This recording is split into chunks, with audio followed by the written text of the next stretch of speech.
I'm not a native English speaker, so some quotes have been roughly translated. My little brother, who's 10, broke his ankle literally this week on Monday. So he's bound to the couch or a wheelchair right now since he has to keep his foot up. I live with my parents, and we all had planned a family trip to a theme park 2 hours away this Monday, which would be a week after the break. My brother had been talking about it for weeks. It would be the first time he would get to ride a particular roller coaster, since he was too scared before. But now he was brave enough. He was so excited. But then he broke his ankle. My parents, however, are determined to still go on this trip on Monday because our tickets could not be postponed. Also, they say they really want to go. My brother would have to find a way to sit in a car for 2 hours on the way there and back while keeping his leg high, being safe and being comfortable. Hard, but maybe not impossible. The problem, however, arises at the theme park itself. It's lovely. However, my brother can go on exactly 5 rides, which includes an animatronic show and a 4D movie. The other rides are not wheelchair accessible, and he can't walk right now. Of these 5 rides, he'll enjoy about 3. I think it's extremely sad to put this boy near all the coasters he's been excited about for months now and confront him with all he cannot do. I told my parents this, and they went batshit on me. I was egotistical and mean, and I just didn't want to go because I didn't love them or him, etc. Which is not true. I just don't want to go with him right now. We should go later. My parents had already stated that we would go again when he was better, just also now. I still don't like that idea. I even came with a list of fun activities that were wheelchair accessible, but they said that no, they really wanted to go to the theme park. When I brought the bad news about the coasters to my little brother, while trying to be as sensitive as I could, he started crying and said that it wasn't me. He was just sad that he would miss out yet again, which shocked me because it was so mature, but also cute and sad. My mom got mad saying I was going to ruin the day for them before it even started, and got mad at my brother for crying because there were other fun things. He got tantrumy and said, "But not the coasters." But after some of my mom's convincing, he said, still crying, "Okay, Mom, I'll still go for you. Stop being mad because I've said I'll go." Rough translation, which broke my heart. I just don't think it's a good idea, and we are better off postponing the trip rather than confronting this 10-year-old with all the things he wants to but cannot do. Also, my brother has been very sick because of the pain and the loss of sleep, so he has been vomiting and crying a lot, and being 2 hours away from home is quite a lot if you're all of the sudden nauseating. My boyfriend's family side with me, but I feel like I'm going crazy. So am I the jerk? Now for a few important comments. One commenter said they thought I'd be the jerk for being ashamed of my brother using a wheelchair. Instead, they said I'm a super duper sister who is not the jerk, sticking up for my brother because the trip isn't going to work for him. They pointed out that while it's good for him to get out and about, even with a broken ankle, a theme park is a daft choice. I responded that I'm not ashamed of any wheelchairs, and I'll never be. I actually think he's fun in his wheelchair, and so does he. We do soft wheelies while my parents aren't looking. Another commenter suggested double-checking about postponing the tickets. They said if the point of the trip is for the family to enjoy it, then postponing it for another time is the smart decision. I replied that my parents won't look into postponing the tickets. They say that they had a 6-week deadline ending next Friday.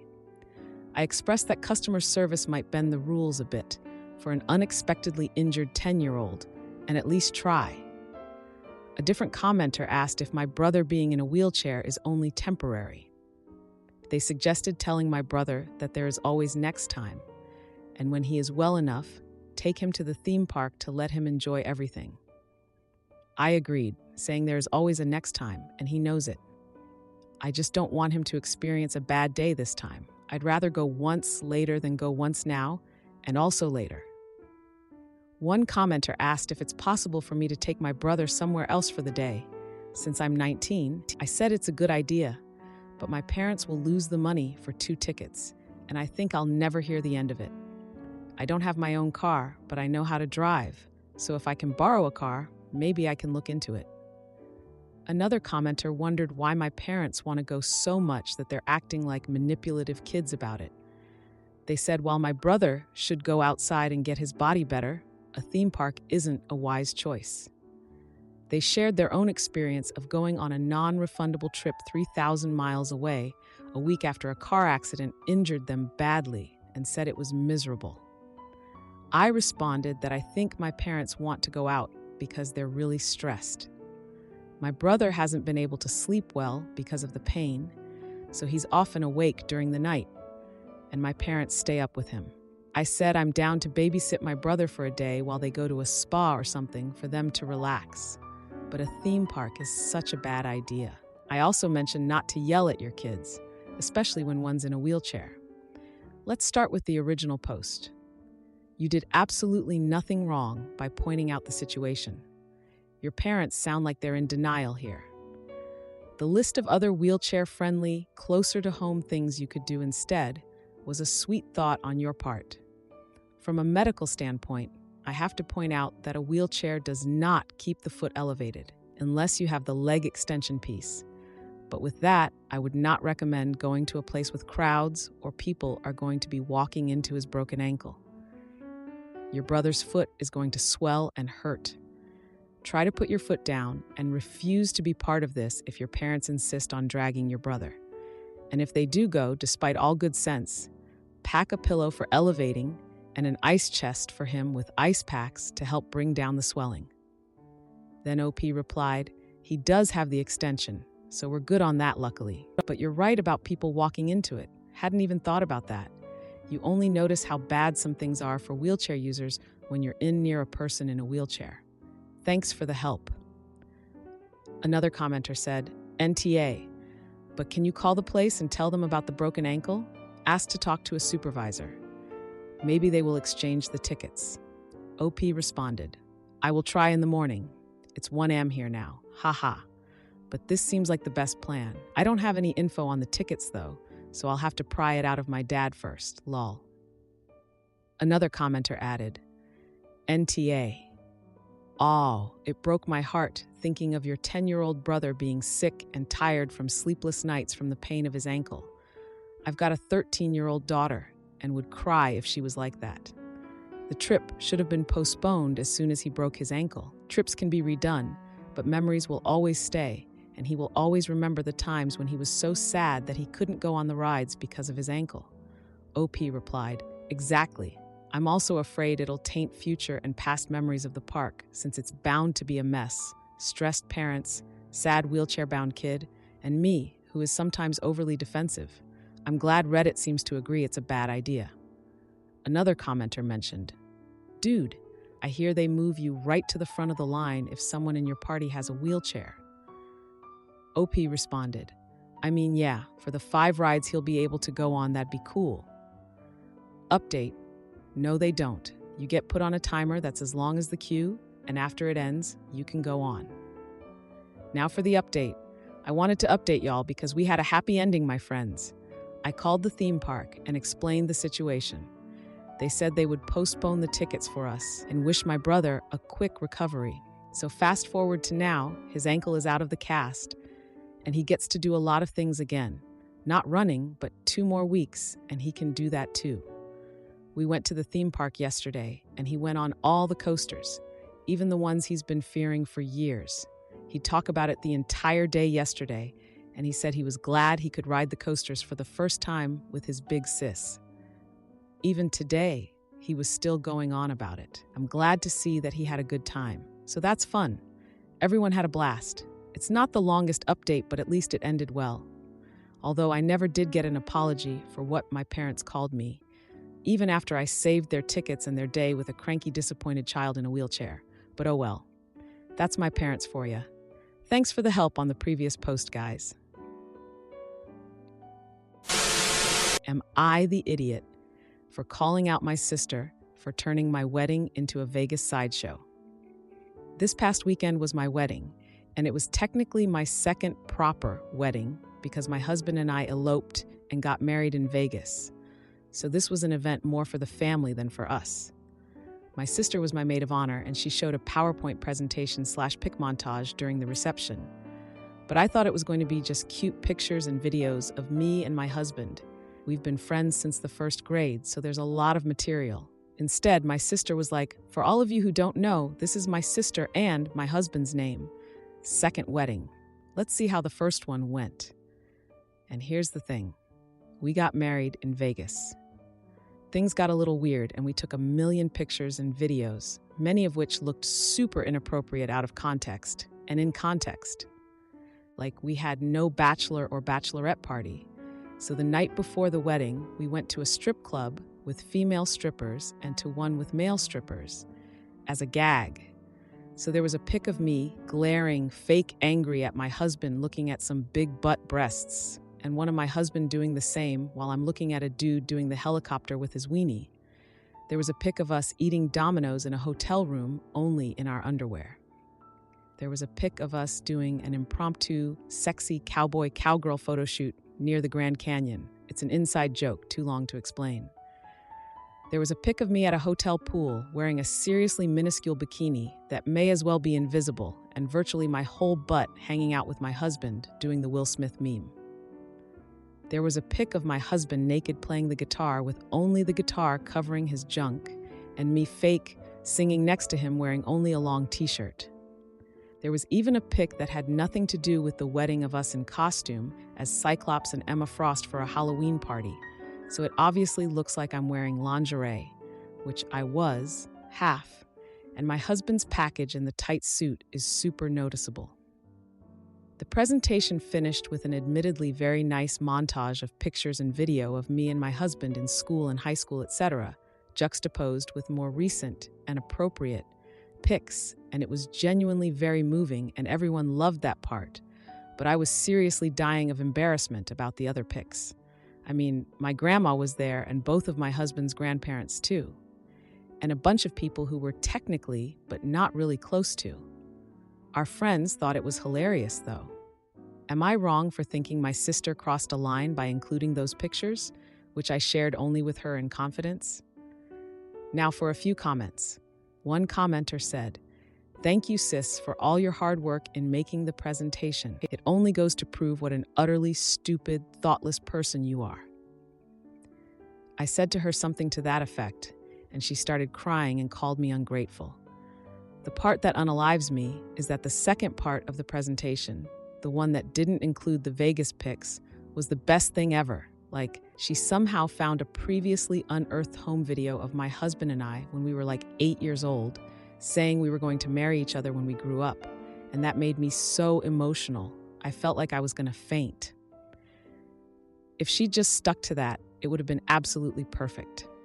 When I was called a prude by a downvoted commenter, I responded, I mean, I don't think I'm a prude, just because I don't want my grandma and random family members to look at pictures of me looking at helicoptering dicks, or me at my husband in our underwear, or semi-naked, or my butt hanging out. I suppose some people in the audience thought it was fun, but some probably found it scandalous. I don't think my sister did it to embarrass me at all. I think she just wasn't thinking. Now for a quick update. I'm going to give this little update for closure's sake and then put this whole thing behind me. First off, I was taken aback by the number of comments that said my sister clearly did this to humiliate me, most likely out of jealousy. Jealousy of what? My husband? She's gay and has been in a loving relationship for ages. My wedding? My mom has even offered to pay for her wedding 1,000,000 times, and my sister's always declined. She doesn't want one. My trip to Las Vegas? My sister had wilder nights every other weekend back in the day. No, I don't think this was done maliciously. She was just a moron. So, the fallout of the pictures. My mom and aunt blew up at my sister about them, telling her that some family members low-key commented that they were pretty trashy. My husband assures me that on his family side, everyone thought it was hilarious, and they're all chill about it. Only one of my elderly aunts approached me, and referring to the photo where my husband's package looks sizable in the Cyclops costume, whispered, "Congratulations," and walked away with a wink and a smile. So that was wild and unexpected, but nice. At least someone on my side of the family can see the bright side. Anyway, my sister got furious at me and my mom and called us unbelievably ungrateful and says this is the last time she does anything for either of us. And right now, she isn't talking to any one of us, and I don't feel like talking to her either. Things are tense with my mom too, because she's kind of blaming me, saying things like, "What were you thinking? Why would you take those kinds of pictures?"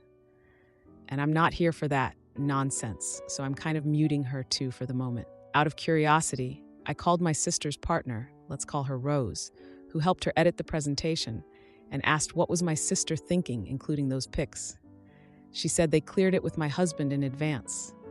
I told him, and he was like, "What? No." He says my sister asked him if they could add some of the Vegas pics to the presentation, but he assumed they were the non-weird, non-inappropriate ones, like the ones of us at the strip, at the gondola thing, etc. Why would he even assume she meant the inappropriate pictures? She's going to try to claim some misunderstanding or something, but I don't buy it. Anyway, I know I'm going to forgive my sister eventually, and my mom will do too. The portion with the other pics and videos, and especially the video of 8-year-old us, seriously moved me so deeply that it's winning the battle against the full-body cringe I'm still experiencing from the pics. I'm going on my honeymoon this weekend and hoping everything will be back to normal by the time I come back. Now for a few more comments. Honestly, the most mortifying part for me was wondering how his family, specifically his parents, were going to take it. But apparently, even his grandparents thought it was a hoot. So that kind of gives me a bit of peace. As for my own family, meh, it's honestly whatever. They can think I'm low class and trashy all they want. I couldn't care less. Am I the idiot for refusing to pay for my best friend's party after she stole my credit card info? Here's the script. So here's the thing. Me and Anna have been best friends since forever. Like, we grew up together, went through school, first breakups, everything. Naturally, when she had her baby, I was thrilled for her. I even helped plan the baby shower and got super involved in her life as a new mom. But recently, things have gotten weird. Anna's son turned 1 last weekend, and she wanted to throw a huge party. I'm talking over the top. Rented venue, professional catering, decorations, the whole shebang. Now, I thought we were just going to have a nice little family and friends thing, but nope. Anna had a vision.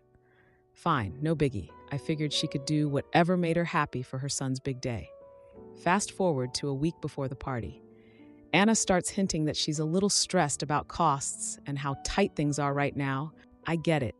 Having a baby is expensive, but she kept bringing it up in every conversation. I offered to help with decorations or pick up some snacks, but she waved it off, saying she had everything under control. The day of the party comes, and it's chaos. Balloons everywhere, a bouncy house, tons of people I didn't even know. I show up early to help set up, and Anna's running around like a headless chicken. Then, as we're putting out the decorations, she casually says, "Oh, by the way, I put the catering on your card." I hadn't even seen a catering bill, let alone agreed to pay for one. What do you mean you put it on my card?" I asked, trying to stay calm. She looked at me like I was being dramatic and goes, "Yeah, you know, I've been struggling. I figured you wouldn't mind covering it and I'll pay you back later." Excuse me? First of all, I never once said she could use my card.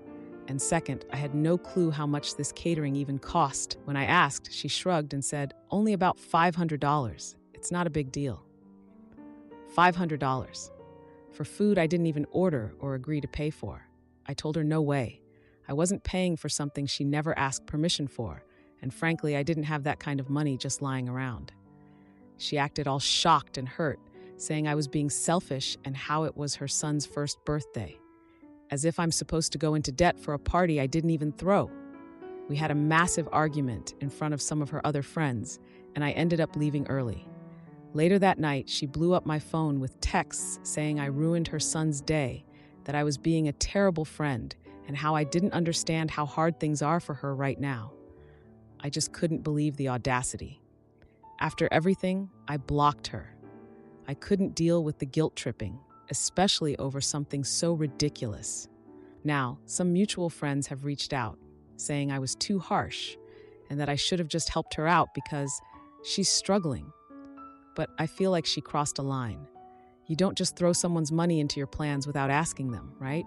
So, am I the jerk for blocking her, or did I overreact? Now, for the same day update, I never expected this to blow up. Thank you all for your advice. I've already filed a dispute with my credit card company. I also told her parents about the incident, and they were shocked by her behavior. They said they would talk to her. I figured they already did, because after I told them what happened, she stormed over to my house, ranting about why I was making such a big deal by telling her parents and reminding me that we've been best friends who literally grew up together. I explained where she went wrong, but instead of taking accountability, she accused me of being selfish. She clearly isn't in the right mind. I don't know if she's experiencing postpartum issues, but I'm not going to tolerate this kind of treatment. I also told her that if she didn't stop harassing me over a problem she created, I will file a restraining order. As for the money she used, I've decided to follow your advice and press charges so she can, hopefully, learn her lesson. For those doubting if this story is real, I wish it wasn't. Not only was my trust shattered, but so was my heart. Now for the 5-day update. Hi everyone. This is part 3 of the story. I really appreciate all your kind words. I have already sorted out everything with my bank, and they told me the process would be 7 to 10 business days. I also requested a change of credit card because I don't know if she still has access for my card. She's still trying to prove a point on how I am a bad friend to her.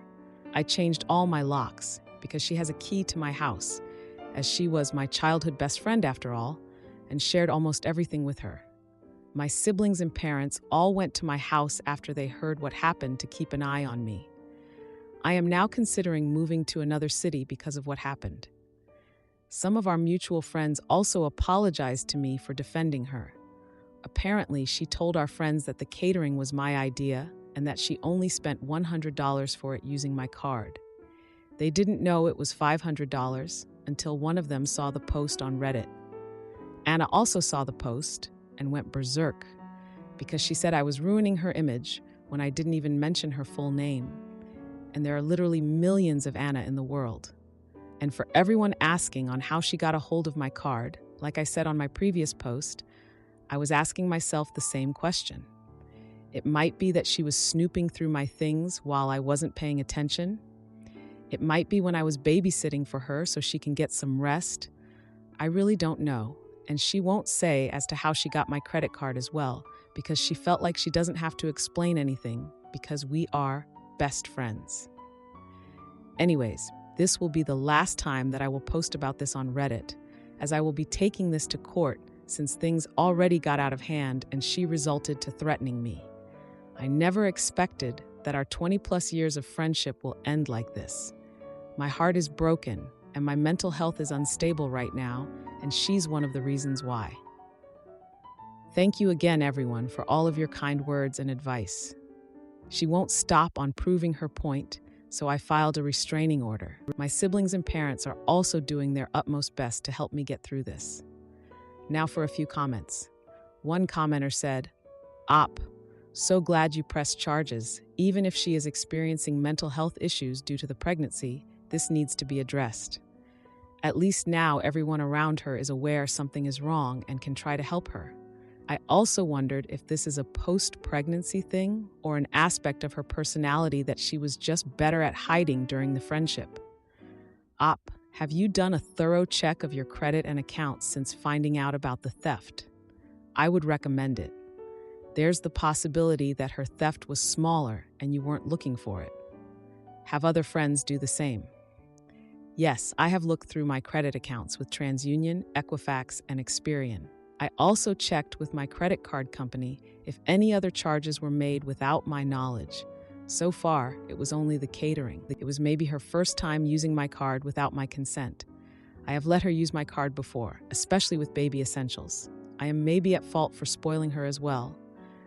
She must have gotten used to me giving her some free stuff. Now for a few comments. A commenter said, "It's probably not a good idea to go to court over $500. You filed the dispute with your bank. All of the friends and family know. The damage is done. The reason why it's not a good idea is because even if you get a judgment, which will consume your time to follow through with the dates to go, it will be an even lengthier process to actually get the payment.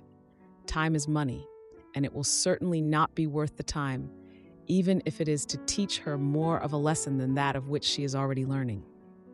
Then OP replied, "No, I'm not filing a case because of the $500. I already filed a dispute for that.